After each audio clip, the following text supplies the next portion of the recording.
Alright guys, we're about 10-15 minutes in, and I was just, sitting here watching. I'm pretty anxious to see this clear up, and I already notice, I don't know if you guys can see that nice little streak there, and what does it lead to? Hey, let's see if I can get this focused on that. Some type of little worm here. Never really seen this type before. Doesn't really look like a standard bristle worm or even a fireworm for that matter. Just kind of some weird white, almost looks like a elongated maggot. But you can already see tunnels digging down deep.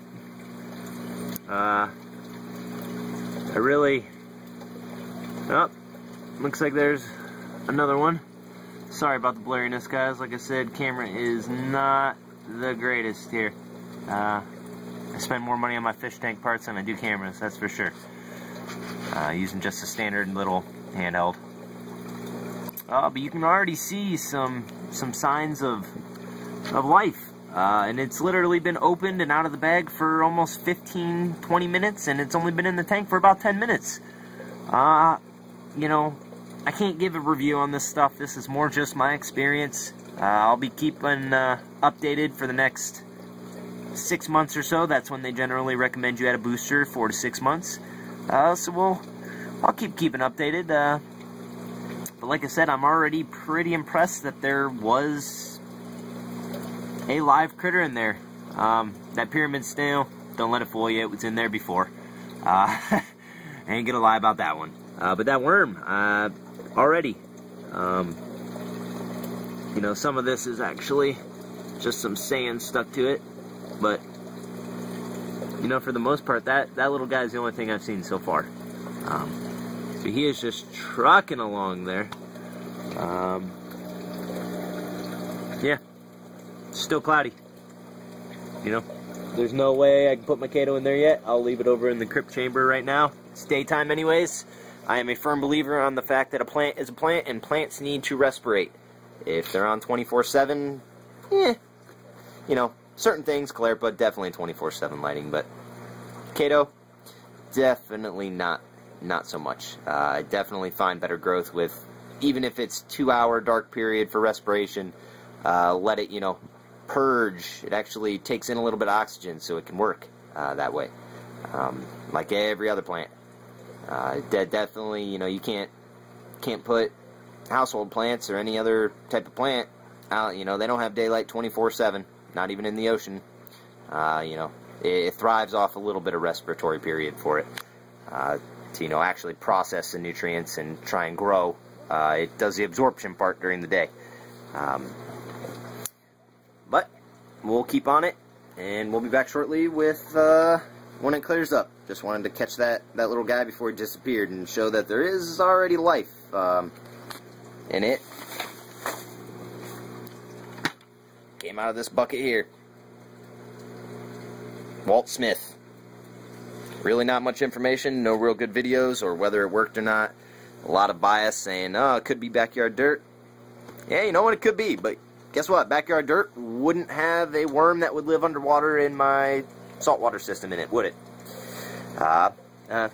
We'll get back to that here once it clears up. See what else is crawling around in there. I'm waiting for it to clear before I stack a little bit of rubble in there and put my Pt2 back. Alright guys, well, it's definitely been a long wait for me. I didn't put any flow through it at all until about 10 minutes ago. I just wanted everything to settle nice and deep, and you can actually see I put a whole layer of sand above the mud. And after everything settled, I ended up with probably a little less than a 1/4 inch, maybe an 1/8 inch layer at the top. So it definitely was pretty water soluble. I can definitely see how this dissolves and makes its way up into the system. I just put my little ball of Pt2. Now, mind you, my nitrates were 0. I would like to have Pt2 for copepod purposes. It is unnecessary. I don't usually use it. And there's actually one little strand of Calepa in there I got to make sure I get out here. But I wanted to put it in for the video's purpose so we can kind of gauge how big how big the ball gets. Here's my fist. You know, that's maybe a ½ inch bigger than a golf ball. So we're looking at a good gauge here to start our little experiment with. I'm hoping it does everything it's supposed to. That'd be great. I'd love a little more extension on the coral. I'd love not having to add essential elements all the time. I have not done a water change on this tank in 2 years, mind you. Water parameters are near perfect. Phosphates could drop a little bit, and I love it. Great coralline growth, fish health excellent. I haven't had a bacteria infection in, you know, a long time. And honestly, I never quarantine anything. I pick out fish that look excellent. I bring them home.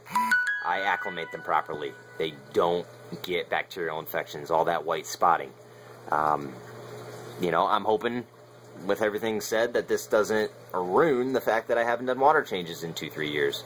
Now, mind you, I guess I do some type of water change. I usually drain out the sump fully once a year just to clean up a little detritus down there and maintain, get rid of some of the pyramid snails that start going crazy down here, get rid of some of the little starfish that get going crazy down here. But it's not necessarily any gravel vacuuming, and you can see my gravel is not by any means brown, black, dirty, nasty looking. Primarily it is still white with a little bit of that growth, which is good. You know, it's aged gravel.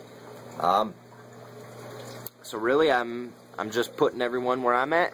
We're looking at about an hour and a half to get to this clarity level, and it's, you know, it's definitely, you can't see,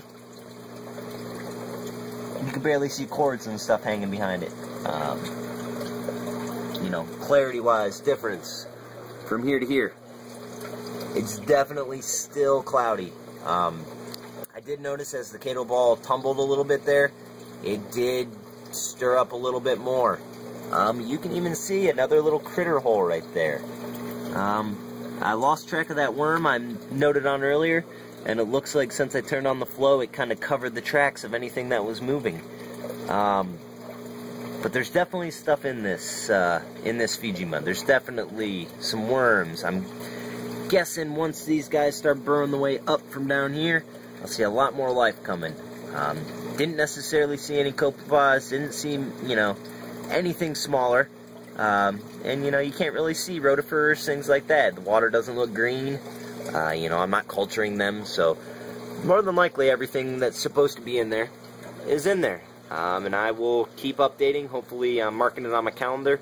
Hopefully every 2 weeks, at the most once a month, depending how busy I get with work here. I got quite a few tanks I got to go set up, drill some holes through some floors, run some sump systems for people. I'm going to be pretty busy, especially come summertime. I do a lot of teardowns, a lot of setups for people. So I'll try and keep you all posted and not fall behind like everyone else did after 2 months, so we can get some good clarification on whether or not, for me, this worked.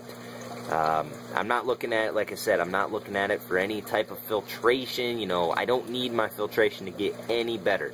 It is running pretty perfect. I got my skimmer tuned in, I adjust it monthly, I got the medias running, you know, everything's good, great, golden. So this is more to see if I can get some algae growing down here, to see what you know, what else I can get going down here, and really more of an experiment to help other people out that might not have as much success without the refugium system doing all the work for them. So that's it. Hope you stay tuned. Hope you check in for the next update. Take care.